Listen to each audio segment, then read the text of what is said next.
Cotton corporation of India తీసుకువచ్చిన కొత్త నిబంధనలను వ్యతిరేకిస్తూ జిన్నింగ్ మిల్లుల యజమానులు ఇవాల్టి నుంచి పత్తి కొనుగోళ్లను నిలిపివేశారు. సీసీఐ విధించిన కొత్త నిబంధనలు రైతులు తమకు ఆటంకంగా మారుతున్నాయని జిన్నింగ్ యజమానులు ఆరోపిస్తున్నారు.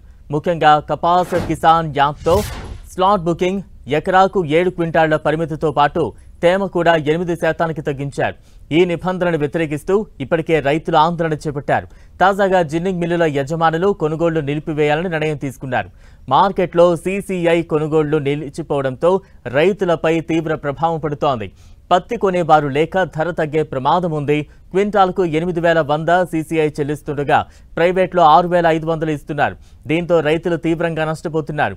జిన్నింగ్ యజమానుల సమస్య పరిష్కారం అయ్యేదాకా రైతులు మార్కెట్కు పత్తి తీసుకురావద్దని అధికారులు సూచిస్తున్నారు.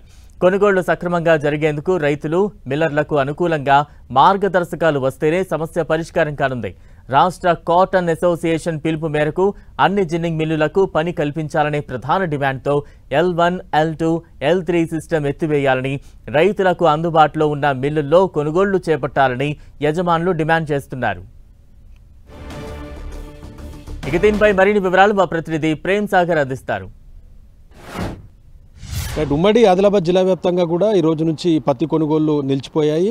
సీసీఐతో పాటు ప్రైవేటు జిన్నింగ్లు ఏవైతే నోటిఫైడ్ జిన్నింగ్స్ ఉన్నాయో పత్తి కొనుగోళ్లను పూర్తిగా నిలిపివేస్తూ కాటన్ జిన్నింగ్ మిల్లింగ్ అసోసియేషన్ సంబంధించిన వాళ్ళు నిర్ణయం తీసుకున్నారు. సో నిన్న ప్రకటించిన దాని ప్రకారం ఈరోజు పూర్తిగా మార్కెట్ యార్డ్తో పాటు ఏవైతే సీసీఐ కొనుగోలు కేంద్రాలు ఉన్నాయో ఆ కొనుగోలు కేంద్రాలన్నీ కూడా వెలువెలబోతున్నాయి. ఇప్పటికే రైతులు పత్తి కొనుగోళ్లకు సంబంధించి స్లాట్ బుకింగ్ చేసుకున్నారు. కపాస్ కిసాన్ యాప్లో ఆ రైతులను కూడా ఈ రోజు నుంచి మార్కెట్ యార్డ్కి పత్తి తీసుకురావద్దు, తదుపరి తేదీని ప్రకటించే వరకు అని చెప్పేసి జిన్నింగ్ అసోసియేషన్ వాళ్ళు ప్రకటించిన పరిస్థితి ఉంది. సో ఓవరాల్గా జిన్నింగ్ మిల్లులకు సంబంధించి గతంలో కూడా బంద్ పెడదామని ఒకసారి నోటీసులు ఇచ్చారు. కానీ అప్పుడు కొంత చర్చలు సఫలం కావడంతో కంటిన్యూగా పత్తి అనేది కొనుగోలు ప్రారంభమైంది. ఆ తర్వాత మళ్ళీ సీసీఐ ఏదైతే కాటన్ కార్పొరేషన్ ఆఫ్ ఇండియా అవలంబిస్తున్న వ్యతిరేక విధానాలు వారన్నిటికి కూడా పూర్తిగా లాస్ అయ్యే విధంగా ఉంది. కాబట్టి పత్తి కొనుగోళ్లను నిలిపివేస్తున్నట్టు నిన్న ప్రకటించి ఈ రోజు నుంచి పూర్తిగా కొనుగోలు నిలిపివేశారు. ఆదిలాబాద్ మార్కెట్ యార్డ్లో ఉన్నాం. మార్కెట్ యార్డ్లో పూర్తిగా కాటాలలో లేదు, రైతులు కొంతమంది స్లాట్ బుకింగ్ చేసుకున్న రైతులు వచ్చారు. కానీ ఎక్కడ కూడా ప్రైవేటు వాళ్ళు కానీ సీసీఐ కానీ పత్తి కొనుగోలు ప్రస్తుతానికి అయితే చేయడం లేదు. సో కాటన్ కార్పొరేషన్ జిన్నింగ్ మిల్లుల విషయంలో L1, L2, L3 అనే విధానాన్ని ఏదైతే అమలు చేస్తుందో దానివల్ల పూర్తిగా నష్టపోతున్నామని, దానికి తోడు పూర్తిగా ఏవైతే జిన్నింగ్ ఫ్యాక్టరీలు ఉమ్మడి జిల్లా వ్యాప్తంగా ఉన్నాయో ఆ జిన్నింగ్ ఫ్యాక్టరీలు అన్నిటికీ కూడా పత్తి కొనుగోలు చేసే విధంగా కేంద్రాలుగా ఏర్పాటు చేయాలన్న ఒక డిమాండ్ చాలా రోజులుగా ఉంది. సో రాష్ట్ర వ్యాప్తంగా దాదాపు చాలా పెద్ద మొత్తంలో 300 పైచిలకు జిన్నింగ్ ఫ్యాక్టరీలు ఉంటే కేవలం 200 జిన్నింగ్ ఫ్యాక్టరీలు కూడా ప్రస్తుతం సీసీఐ పత్తి కొనుగోలు చేయడం లేదని చెప్తున్నారు. అదే ఆదిలాబాద్ జిల్లా విషయానికి వస్తే కూడా 10 జిన్నింగ్ మిల్లుల్లో కూడా ప్రస్తుతం పత్తిని కొనుగోలు చేసే పరిస్థితి లేదు. సో అన్ని జిన్నింగ్ మిల్లులకు పత్తి కొనుగోలు చేసే విధంగా, దాంతోపాటు ఈ L1, L3, L2 ఈ విధానం ఏదైతే ఉందో దాన్ని పూర్తిగా రద్దు చేయాలన్న ఒక ప్రధానమైన డిమాండ్ చాలా స్పష్టంగా చెప్తున్నారు. సో మొత్తంగా ఈ జిన్నింగ్ మిల్లుల బంద్ కావచ్చు, కేంద్రం ప్రభుత్వము సీసీఐ ద్వారా ఏదైతే కపాస్ కిసాన్ యాప్ ఉందో ఆ యాప్ ద్వారా కూడా పూర్తిగా నష్టపోయేది రైతులు మాత్రమే. రైతులే చాలా పెద్ద మొత్తంలో నష్టపోతున్న పరిస్థితి మనకు చాలా స్పష్టంగా కనిపిస్తుంది.